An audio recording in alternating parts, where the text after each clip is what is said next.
पंजाब दिल्ली साईडला अतिशय आवडीने खाल्ला जाणारा हा राजमा आमच्या घरी मात्र अजिबात आवडत नव्हता. मला वाटतं त्यावेळची माझी बनवण्याची पद्धत जी आहे ती चुकीची असेल किंवा मला बनवता येत नसेल. पण म्हटलं एकदा आपण पंजाबी पद्धतीने करून बघूया. ह्या पद्धतीने बनवलेला राजमा चवीला एवढा टेस्टी झाला की सगळ्यांना तो आवडू लागला आणि नेहमी आमच्या घरी हा राजमा बनवू लागला. चला तर मग अतिशय सोपी रेसिपी आहे, रेसिपीला सुरुवात करूया. तर इथे मी 1 कप राजमा 15 ते 16 तासासाठी भिजत ठेवला होता.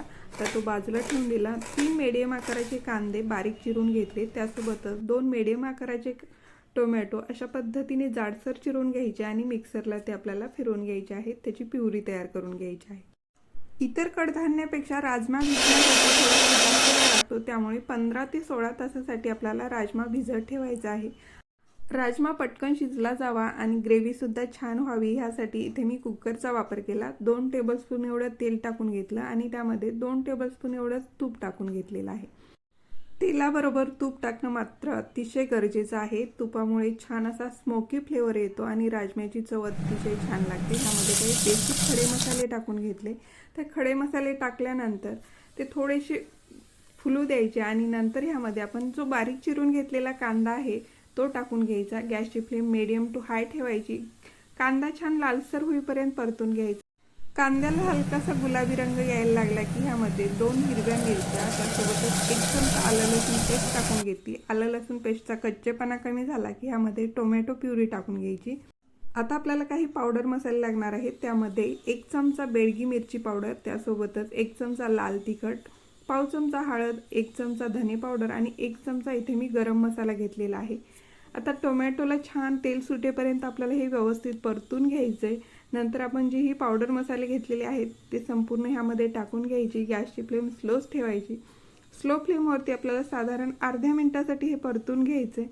आता ह्या फोडणीमध्ये चवीनुसार मीठ टाकायचं, अगदीच थोडंसं पाणी टाकायचं आणि ह्याच्यावरती झाकण ठेवून हा मसाला साधारण 3 ते 4 मिनिटासाठी स्लो फ्लेमवरती शिजवून घ्यायचा आहे. तर साधारण 3 ते 4 मिनिट झालेले आहेत. तर इथे पाहू शकता तुम्ही मसाल्याला छान असं तेल सुटलेलं आहे, तर्री आलेली आहे आणि मसालासुद्धा छान असा एकजीव झालेला आहे. आता अशा पद्धतीचा मसाला झाला तरच आपल्या राजम्याला चव अतिशय छान येते. तर ह्यामध्ये आपण भिजवून घेतलेला जो राजमा आहे तो टाकून घ्यायचा आहे.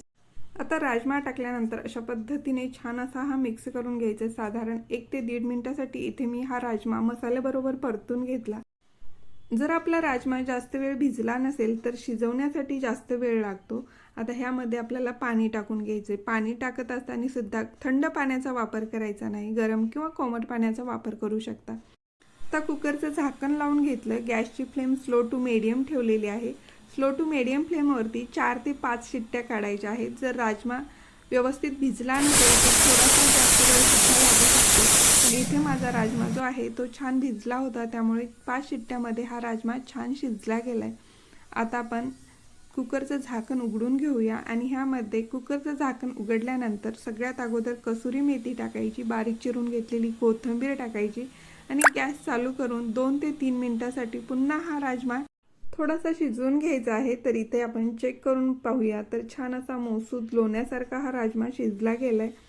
व्यवस्थित मिक्स करून घ्यायचे. थोडासा राजमा आपल्याला मॅश करून घ्यायचा आहे, त्यामुळे ग्रेव्ही छान होते.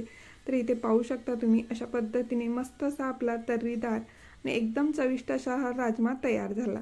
हा भाताबरोबर अतिशय चवीला छान लागतो. तर इथे मी जिरा राईससोबत हा राजमा सर्व केलेला आहे. तर ह्या पद्धतीने बनवलेला राजमा चवीला एवढा टेस्टी होतो, त्यामुळे घरी एकदा तरी नक्की ट्राय करा. रेसिपी आवडल्यास लाईक करा. जास्तीत जास्त रेसिपी तुमचा मित्र, परिवार, नातेवाईकांबरोबर शेअर करा. उषाज किचनला अजून तुम्ही सबस्क्राईब केलं नसेल तर प्लीज उषाज किचनला सबस्क्राईब करा आणि अशाच एका छानशा रेसिपीसोबत आपण लवकरच पुन्हा भेटू. धन्यवाद.